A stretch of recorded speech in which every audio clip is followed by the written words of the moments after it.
सत साहिब सतगुरुदेव की जय।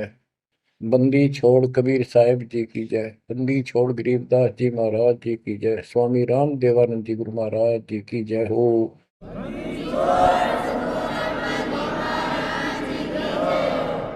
सर्व संतों की जय, सर्व भक्तों की जय, धर्मी पुरुषों की जय। श्री काशी धाम की जय, श्री सुडानी धाम की जय, श्री क्रोथा धाम की जय, श्री बरवाड़ा धाम की जय। सत साहिब ग्रीवन्योली नाद सुभान गति, लड़े भुजंग हमेश, जड़ी जानो नाम जगदीश है, विष नहीं व्यापै शेष। संत गरीबदास जी महाराज परमात्मा से प्राप्त अध्यात्म ज्ञान को कितने सुंदर तरीके से प्रमाण के साथ पेश करते हैं कि परमेश्वर कबीर जी का जो नाम है ये ऐसा जबरदस्त है। कबीर साहब ने बताया कि कबीर जैसे फनपति मंत्र सुन, रख पुन सुकोड़े, ऐसे बीरा मेरे नाम से, गाल चले मुंह मोड़े। ये तो कबीर साहब ने स्वयं बताया।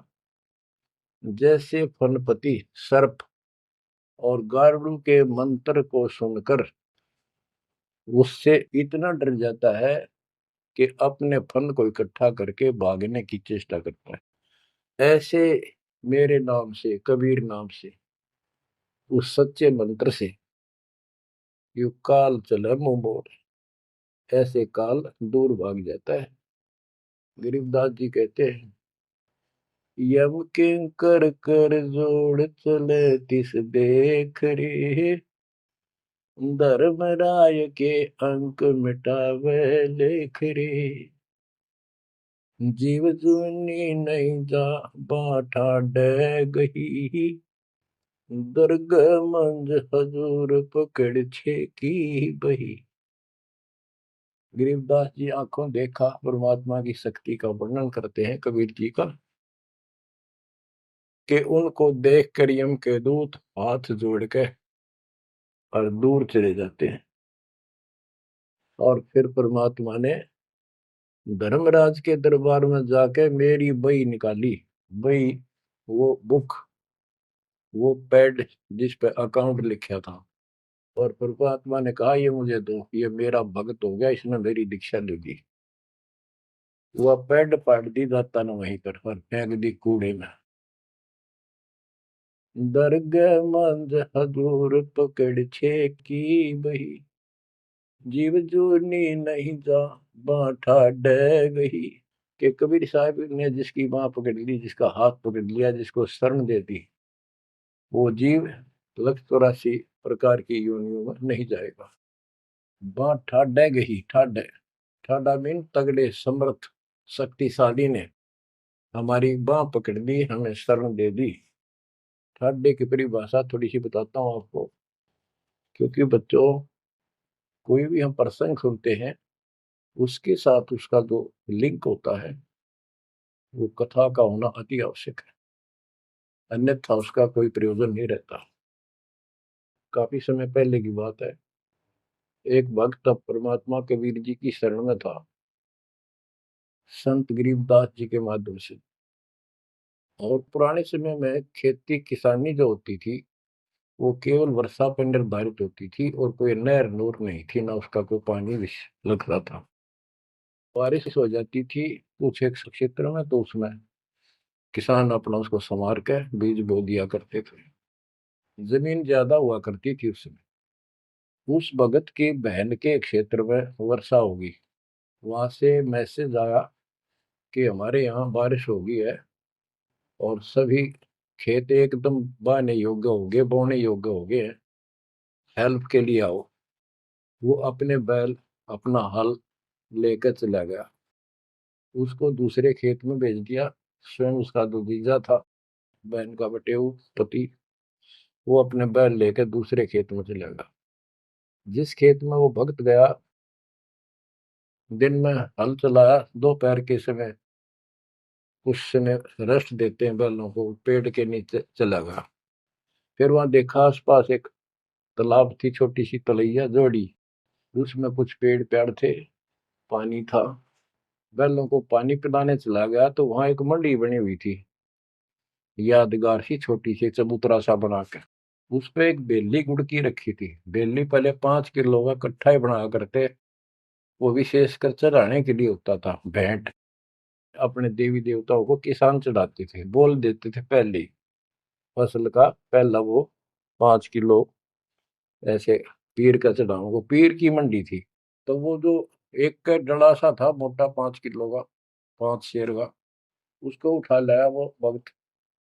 कुछ आप खाया, कुछ बैलों को खिला दिया, अपना काम करके शाम में घर पर आ गया, सो गया।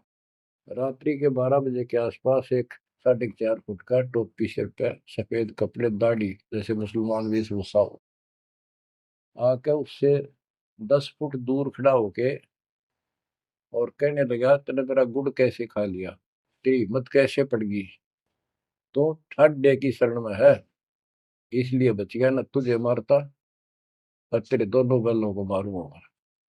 मेरी पार नहीं बसाई, और कति लाल आंख कर रखी, और बहुत गुस्से में था। यूं कह के वो चला गया। भगत को भी फिर थोड़ा सा एहसास हुआ, यूं के भला थी।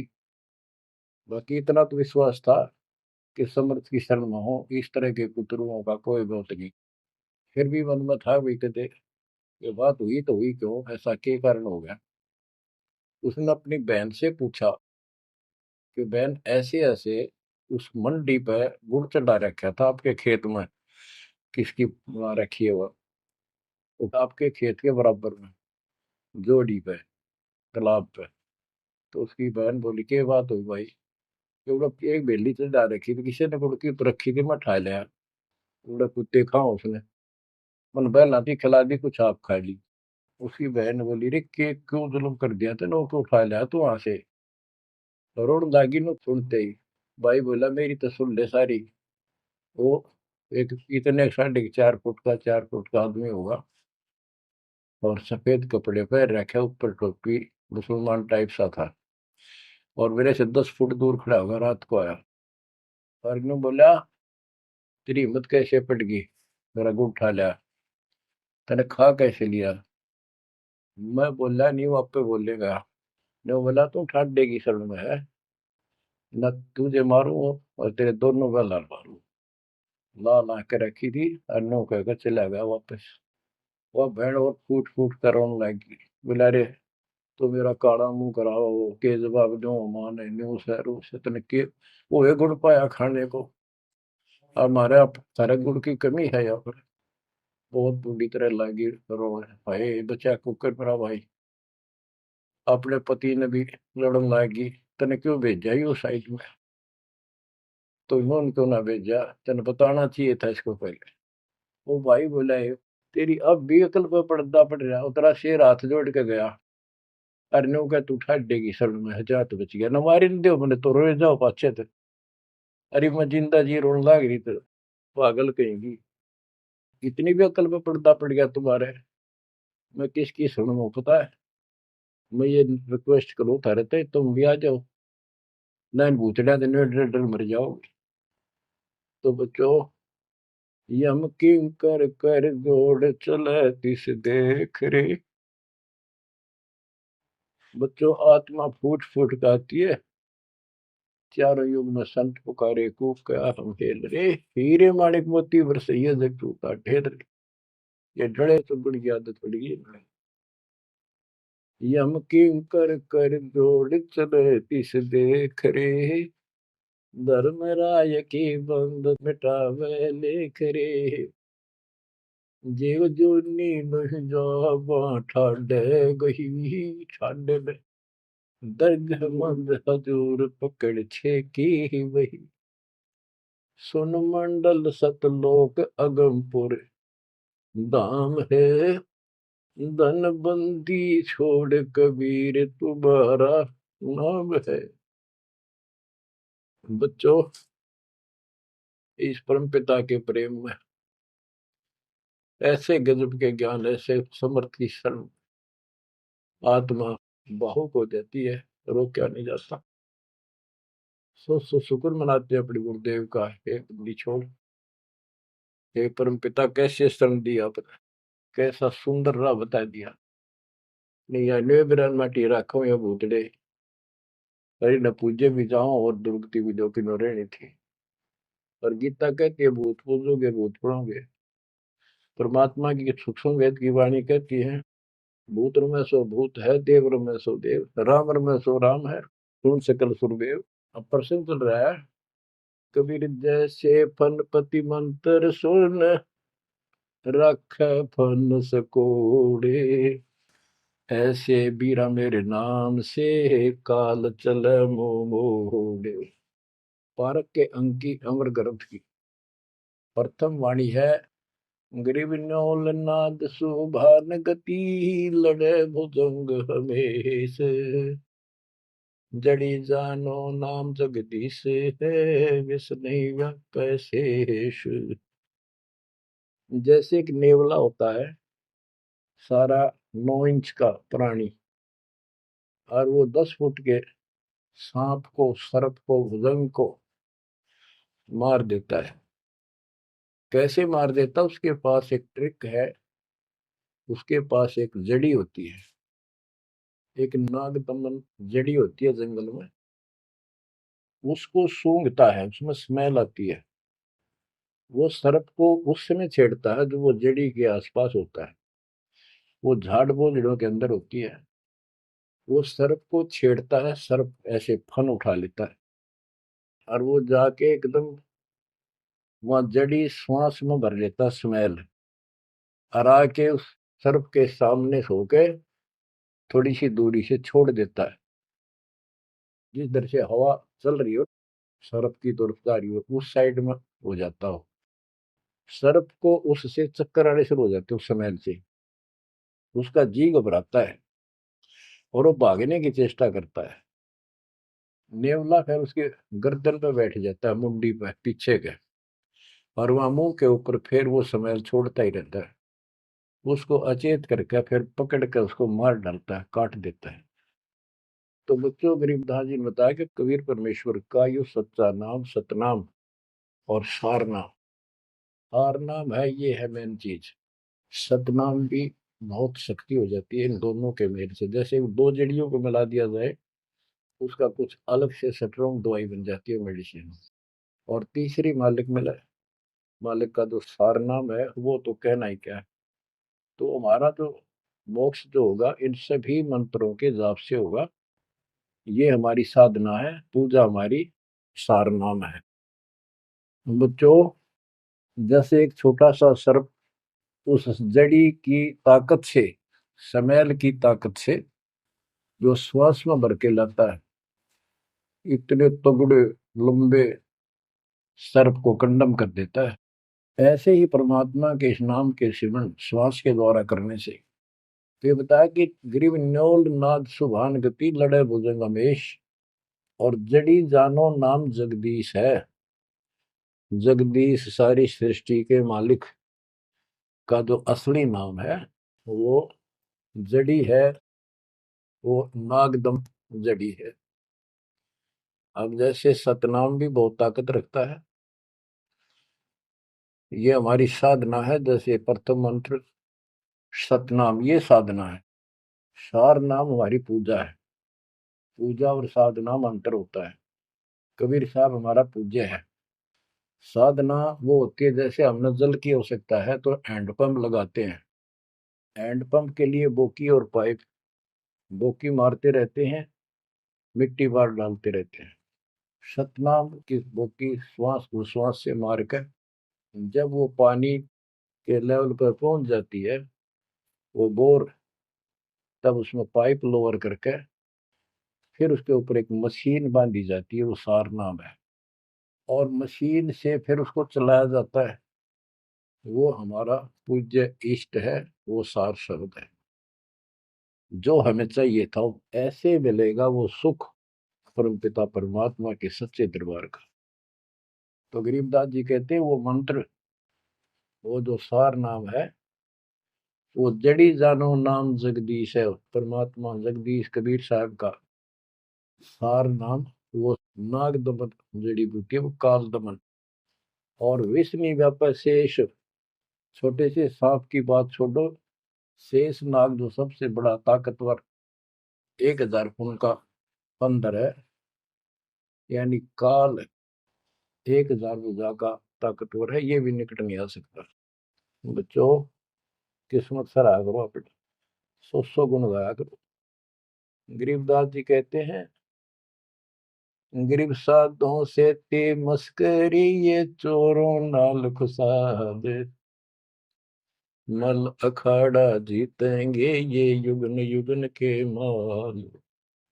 माल, रेसलर, पहलवान, इन नकली गुरुओं से तो खुश है सारा संसार, साधों से ती मस्करी, इन चोरा नाल खुशाद। हाय हाय, इन चोरों से, झूठे गुरुओं से खुश, और साधु संतों के मजाक करते हैं। ये तो मल अखाड़ा जीतेंगे युगन युगन के बाद। आप हो वो युगन युगन के माल। बच्चों, आपको बहुत बार प्रमाण दिए जाते हैं, देता ही रहूंगा आखिरी सांस तक, क्योंकि सिलेबस यू है। टीचर सारा साल सिलेबस पढ़ाता है, उल्टा सुल्टा उन्हें कोई रट्टा लगवाता है, और तब बच्चे सफल होते हैं। परमात्मा योगों से आपके साथ है। सतयुग में राजा अम्बरीश एक बहुत बड़े धार्मिक राजा हुए हैं, और खूब यज्ञ किया करते थे, भंडारे करते थे, ब्राह्मणों को खूब धन दान करते थे, लागड़ गऊ बांटा करते थे, 1000 लागड़ गऊ बांट देते। लागड़ माने बच्चे वाली, ब्याई हुई, दूध वाली। भोजन भंडारे करवाते थे, दक्षिणा देते थे। जैसा भी लोक वेद सुना था, गुरु जी ने बताया था, ऋषियों ने, वो सारा कुछ करते थे। परमात्मा वहां भी साथ रहते हैं, उनकी इज्जत रखते हैं भक्ति की, और बीच बीच में उनको समझाने की चेष्टा की, कोई ऋषि रूप बनाकर अम्बरीश जी को सच्चा मार्ग बताया, खूब ध्यान से सुना और नाम लिया। लेकिन वो ऋषि वहां सैकड़ों और मालिक एक। आखिर में राजा अम्बरीश भी हाथ खड़े कर गया, मालिक की साधना छड़ दी, और वो ऋषियों वाली वो शुरुआत कर। इतने अच्छे भगत विष्णु जी के बने हुए थे। बच्चों, अब हंसी भी आती है, दुख भी होता है। गरीब वेद पढ़े पर भेद न जाने, वाचे पुराने ठारा, और पत्थर की पूजा करे, भूल गए सृजनहारा। वेद पढ़ा करते ऋषि उस समय, केवल वेद। पुराण तो इनकी अपनी रचना है, फिर वो सा लिखते चले गए, और सारा वेद के विरुद्ध साधना करते करते और कराते थे। विष्णु जी की पूजा करे, और गीता क्या कहती है, तो चारों वेदों का सारांश है। विष्णु 3 गुणों में से एक सतगुण है। इन तीनों गुणों की भक्ति तक गुण में माया के द्वारा जिसका ज्ञान हरा जा चुका है, यानी इसी तक सीमित है, जो राक्षस स्वभाव को धारण किए हुए मनुष्यों में नीच दूषित कर्म करने वाले मूर्ख, ये मेरी भक्ति ना करते। तो अम्बरीश वही साधना करता था, लेकिन पिछले संस्कार किसी, जैसे भी चल रहा भक्ति युग बच्चों, आप इन बातों को बार बार सुनोगे तो आपके दिल में समा जाएगी अकाड़ी सच्चाई ये है। अब ये भक्ति काल शुरू हो गया, मोक्ष काल समझो। इसमें हजारों वर्षों तक चलेगा, अरबों भगत बच्चे बेटा बेटी पार होंगे, जो चलेगा जो भी लाखों वर्ष और भी चलेगा। लेकिन वो साधना करते रहेंगे, लेकिन उनका विश्वास इतना नहीं बनेगा, वो फिर यही रह जाएंगे काल के जाल में। उन्हीं में से फिर, क्योंकि उनकी भक्ति जबरदस्त है, शास्त्र अनुकूल है, अगले सतयुग में उन्हीं पुण्यात्माओं को काल जन्म देगा, उनको पहले ऊपर के लोकों में रखेगा। ऊपर के लोकों में, स्वर्ग में देवता हजारों लाखों वर्ष वहां रहेंगे। यानी एक कोल्लू के साथ चक्कर है, चैन है, चैन। उस चैन पर जैसे डाल देते हैं, ब्रह्म लोक में गए, फिर चक्कर काटते काटते विष्णु लोक, शिव लोक, सारे अपने कर्म फोड़ के भोग के खत्म करके, फिर भी उनके पुण्य इतने बच जाते हैं कि सतयुग में जन्म देते हैं उनको। और सतयुग में भी अच्छे पुण्य कर्मी फिर राजा बनते हैं। और वह भक्ति, ये वाली भक्ति कसक और वो शेष बची ताकत फिर भी साथ रहती है। और इस कारण से भगवान भी उनके साथ रहना पड़ता है। जो बच्चा गऊ की नजर में, यूं साईं को संत, भक्तों के पीछे फिर भक्त वत्सल भगवंत। कबीर जो जन मेरी शरण है, ताका हूं मैं दास, गेल गेल ला गया करो जब लग धरती आकाश। तो अपने इस विधान अनुसार अम्बरीश से मिले। ठीक है, एक बार तो यह बात इतनी गजब की है, सारी ठीक ठीक लगती है, लेकिन माहौल खराब होता है। ये ज्ञान बताने वाला एक होता है, दूसरा समर्थक नहीं होता। उस दिन में वो भूल जाते हैं और इसी लोग बहका देते हैं, कहाँ सी बातें करते हो, वेदों में ऐसा कहीं नहीं है, वेदों में ऐसा नहीं है। अब दास तो कहना चाहता है, फिर अगले जन्म उस भक्ति से वो अम्बरीश राजा स्वर्ग गया, स्वर्ग में अपनेपन भोगे। फिर त्रेता युग में फिर राजा जनक के रूप में वह आत्मा ने जन्म लिया। वहां भी खूब भक्ति करी, विष्णु के कट्टर पुजारी। वही भावना वही भाव फिर भरा हुआ था, परमात्मा फिर भी मिले उनको। लेकिन राजा और सिद्धियां इतने ठाठ बाट और बकाने वाले वो गुरु निरे ऋषि हमारी ऐसी घिस काट रखी काल में, हम ऐसे मूर्ख बना रखे, थोड़ा सा भी सुख हो जाए, कोई प्रभुता कोई पद प्राप्त हो जाए, हम खुद भगवान बन जाते हैं। लेकिन पिछली धार्मिकता के अनुसार हम कुछ धार्मिक भी बने रहते, लेकिन रहते वही के वही। और अम्बरीश राजा इतने अच्छे भगत थे, पिछली सिद्धि शक्तिमान की वो भक्ति की सही थी। एक बार दुर्वासा ऋषि ने उनके ऊपर सुदर्शन चक्कर छोड़ दिया। दुर्वासा कहता था कि तू ये साधना छोड़ दे, मैं बताऊं वाह कर। अम्बरीश ने हाथ भर ली पर छोड़ी नहीं। अगली बार गया, उसने गुस्सा हो गया कि तू मानना नहीं मेरी बात, तेरा सिर काट दूंगा, इतना गुस्सा। सुदर्शन चक्कर छोड़ दिया। सुदर्शन चक्कर राजा अम्बरीश के पैर छू के और दुर्वासा ने मारने खातिर वापस चाल पड़ा। दुर्वासा भागता फिरा तीन लोक में, कितने उसने गुफा नहीं मिली जरा बच जा, कुछ संरक्षक नहीं पाया। परमात्मा कबीर जी ने विष्णु रूप बनाया, एक सवाल आ दी, एक मिनट में क्या कर दी कर दिया बोलो में। दुर्वासा ने देखा भगवान विष्णु बैठे, वहीं पहुंच गया और कंप पे डांक ठोक रखी, मन बचा लो भगवान, बचाओ मुझे, सुदर्शन चक्र मुझे मारेगा। परमात्मा बोले क्या गुस्ताखी कर दी, क्यों मार रहा है तेरे को। फिर वह सारी कहानी बता दी। भगवान बोले कि भक्ति के भाव से चलो, ये ताकत से नहीं चलता ये मार्ग। अपना ज्ञान दो, कोई मानने ठीक है, ना मानो मत ना मानो, मुझे बचाओ भगवान मुझे बचाओ। उसमें सुदर्शन चक्कर रुक गया, खड़ा हो गया दूर, भगवान की शक्ति से डर के देख के। तो दुर्वासा को विश्वास हो गया कि यहाँ बचाओ हो सकता है, माफ करो मुझे माफ करो। परमात्मा बोले अम्बरीश के पैर पकड़े, वो बचाओगा तुम्हें इससे, मैं नहीं बचाऊंगा। हाथ जोड़े, हे भगवान आपके दरबार में मैं नहीं बचूंगा, कहाँ भेजो हो दाता, मैंने तो रास्ते में मारेगा। मिला जा, वही जान बचेगी तेरी। अम्बरीश के चरणों में गिरा वो, जिसने 56 करोड़ यादव मार दिए थे एक वचन पे। तो कहते हैं अपनी देसी कहावत हमारे यहाँ, शेर न सोआ शेर, जरूर टकराया कर, यही बकवाद करनी है ना। अम्बरीश के चरणों में मत्था टेका उसने, मेरी जान बख्शो महाराज, जान बख्शो बख्श दो। अम्बरीश राजा बोले महाराज मैंने कुछ नहीं कहा, तेरा कर्म तुझे मिला। और वो सुदर्शन चक्कर हाथ से पकड़ लिया राजा अम्बरीश ने और ऑफ कर दिया, शांत हो गया। बोला ले जा तेरी तोब। और भक्ति के भाव रहना चाहिए इंसान। बच्चों, अम्बरीश राजा की इतनी महिमा होगी, ऋषि भी हैरान थे जो उनके गुरु लोग थे। वो नहीं छोड़ कहते, मन तू सुख के सागर बस रे, और न ऐसा यस रे। तू सुख के सागर बस रे, ये झूठे यशों में कुछ नहीं धरा।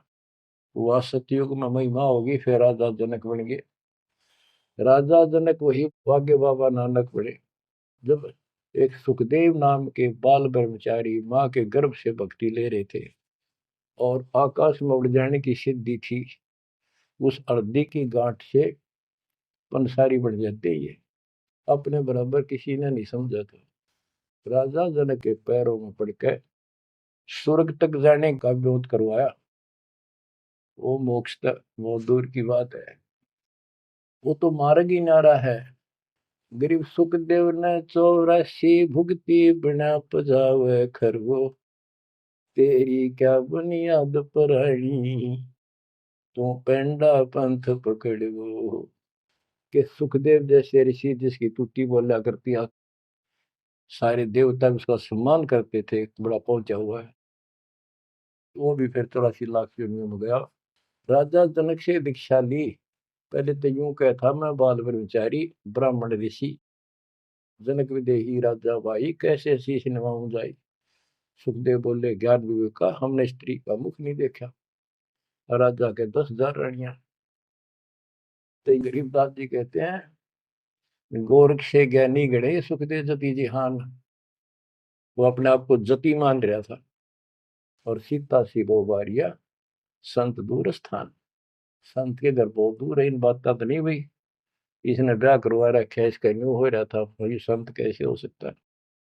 10,000 रानी थी, फिर भी उस नकली थे दो भी अच्छा था राजा जनक। बच्चों ये मूल ज्ञान है, ये निचोड़ है, निष्कर्ष है, ये तत्व ज्ञान है। और राजा जनक रूप में बहुत गणे यज्ञ किए, बहुत प्रमाण है पुराणों में। बहुत धर्म भंडारे लाए, यानी दूध वाली गाय बाटी साधु संत, तो वो धर्म पुण्य बन गए। अब देख काल कैसे ठगी करता बच्चों, सारे पॉइंट याद रखने पड़ेंगे, बेमतलब अपने धन ने खोया नहीं करते। राजा जनक और सुखदेव विमानों बैठकर स्वर्ग जान लग रहे। रास्ते में 12 करोड़ आत्माएं नरक में तंग पा रही थी, हाहाकार मचा रोवे। राजा जनक ने कहा ये आवाज कहां से आ रही है चिल्लाने की, रोको मेरा विमान रोको। रोक दिया। उनको बताया गया कि यहाँ एक नरक है, उसमें 12 करोड़ आत्माएं जीव अपने कर्म दंड भोग रहे पाप। राजा ने कहा इनको छोड़ दो, इनको कष्ट ना दो। तो वहां जो उनके साथ गए थे देवदूत यमदूत, वो कहने लगे जी यहाँ आपका हुक्म नहीं चलता, यहाँ का राजा धर्मराज है, उसके आदेश से सब कुछ होता है। बोला या तो मुझे इस नरक में डाल दो, मुझे भी यहीं छोड़ दो, ना इनको निकाल दो। धर्मराज तक बात गई। धर्मराज जी वहां आए, बात सुनी।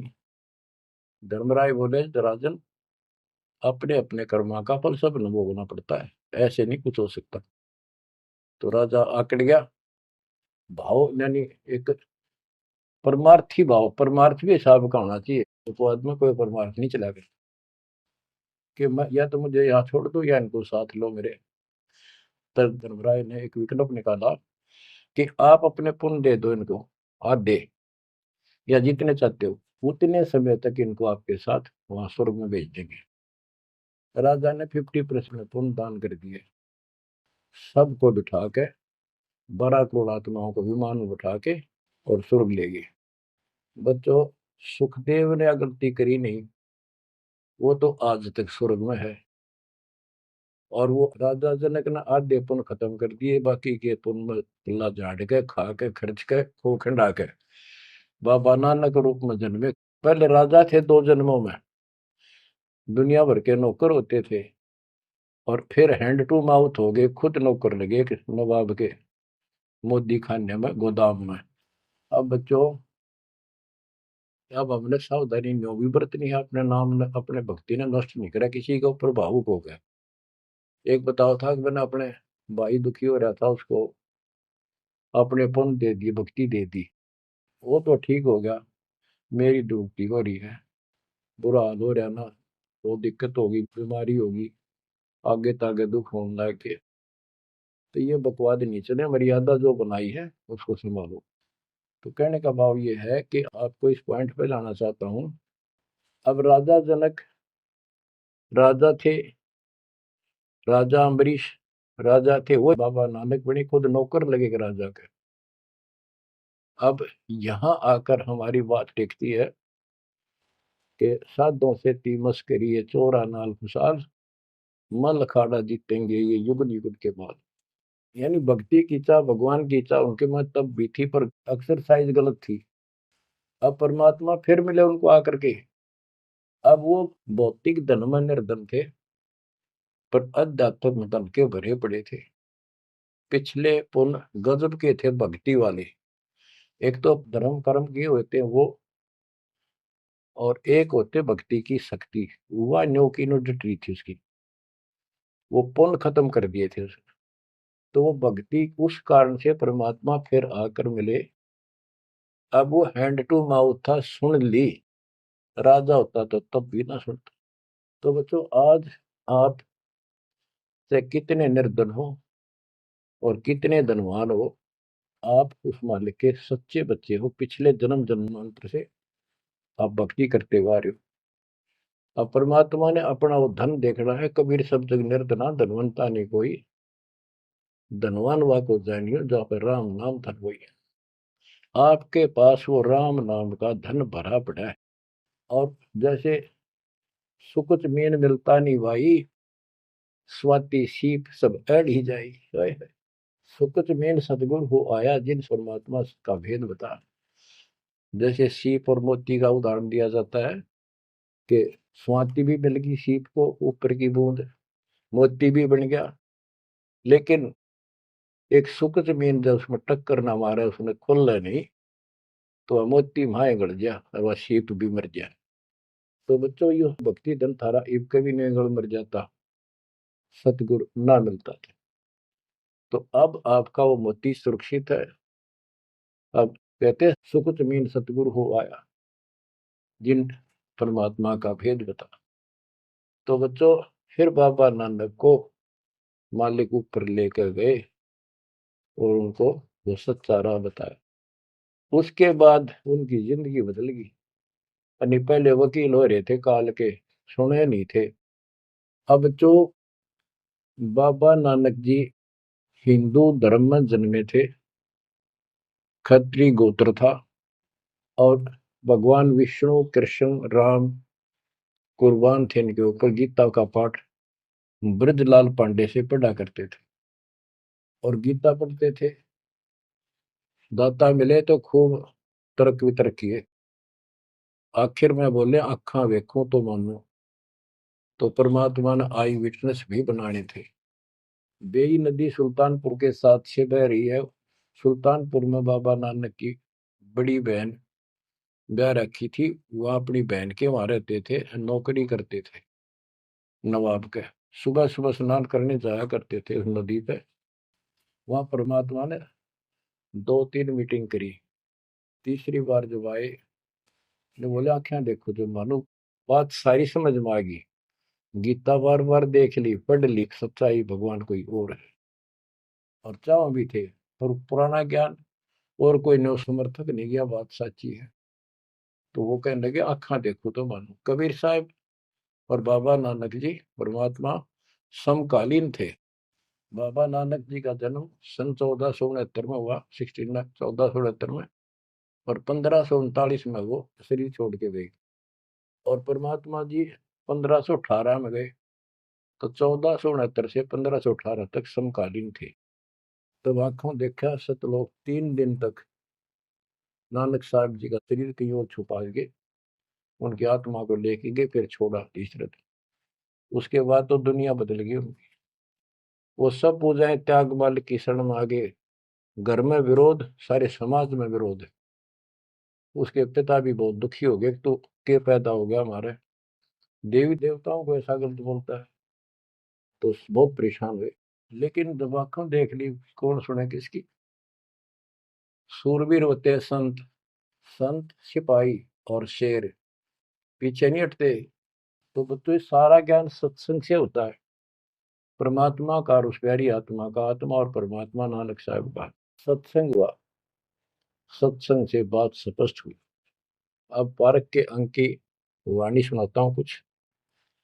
साधों से ती मस्करी ये चोरा नाल खुशाल, मल अखाड़ा जीतेंगे ये युगन युगन के माल।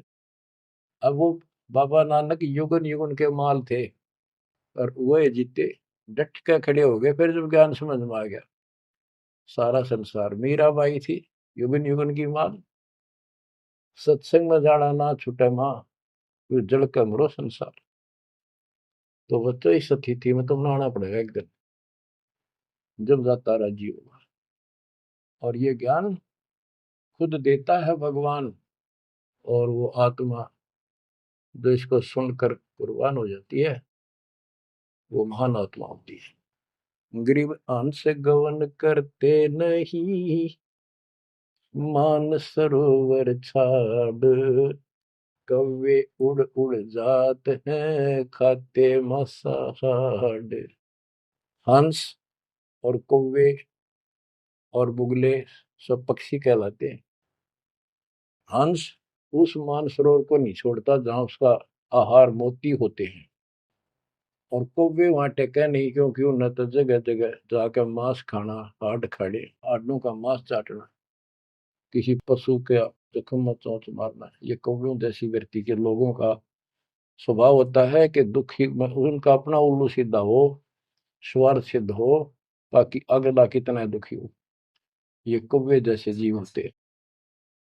अब यहाँ बताते हैं, कबीर साहब कहते हैं, गरीब अंश गवन करते नहीं, मान सरोवर छाड़, कौवे उड़ उड़ जाते हैं खाते मांसाहाड़। गरीब मान सरोवर मुक्ति फल, मुक्ता हल के ढेरे, कौवा आसन न बंद जब भूमि दीन सुमेरी। गरीब कौवा रूपी बेक है, ना प्रतीत यकीन, 68 का फल मेटे करे भये दीन बेदीन। गरीब हंस दशा तो साध है, सरोवर है सतसंग, मुक्ता हलवाणी चुगे फिर चढ़त नवेला रंग। अब स्पष्ट कर दिया कि ये सत्संग जो है ये मानसरोवर है, और भगत साध ये हमारे हंस हैं। अब कौवे बुगले तो मेंढक मछली अड़ंगा कुवाड़ बकवाद करते हैं, और हंस केवल मोती खाता है। इसी प्रकार निर्विकार जो भगत आत्मा बन गए, बेटा या बेटी, वो हंस जैसे हैं, वो केवल मालिक की वाणी, परमात्मा की भक्ति और धर्म कर्म रूपी मोती खाते हैं। और फिर ये मोती खा के, यानी सत्संग वचन सुन के, फिर चढ़त नवेला रंग, एक अजब गजब रंग रंग जाता है उसकी आत्मा में। आत्मा इतनी मजबूत हो जाती है जैसे बाबा नानक की होगी, जैसे मीराबाई की होगी, ऐसी आपकी भी होगी, इस सत्संग से होगी। बच्चों, ये सत्संग मिला ही नहीं था अपने को आज तक। या परमात्मा की कलम तोड़ कृपा आप पर देखो ना, कितना होने लाग रही रहे उस बालक ने, उस परमात्मा ने, कि ये वो वचन याद कर लो, सतगुरु जो चाहे सो कर ही 14 कोट दूत जब डरी। ये जो चाहे सो कर लो, ये प्रमाण देख यो कर दिया। ऊत भूत चमतरास निवारे, और चित्रगुप्त के कागज पाड़े। पुण्यात्माओं, धन्य आपके माता पिता जिनसे जन्मा, और धन्य आपकी किस्मत, धन्य आपकी पिछली करनी, और धन्य आपके इस समय को कि आपका जन्म किस समय में हुआ है। इस माल्य के प्रयत्न को, दास के इस प्रयत्न को हल्के में ना लेना। पुण्यात्माओं, उस दाता की अमर कथा आपके हृदय में भर रहा हूं, ये अमृत हार आपको करा रहा हूं। बच्चों, कुर्बान हो जाओ। समय पहचान दो, टाइम बार बार नहीं आता होगा आपका। ये संसारिक धंधे थे कर कर मर लिए, इनमें फिर भी पूरा ना पटता। इस मालिक की तरफ ध्यान ज्यादा दो, हर चीज में बरकत दिखा दूंगा, नारी नारी। परमात्मा आपको मोक्ष दे, आपको समय दे इस अनुभव रतन, इस मानसरोवर बनाने का, आत्मा के मैल कटाने का। सत्साई।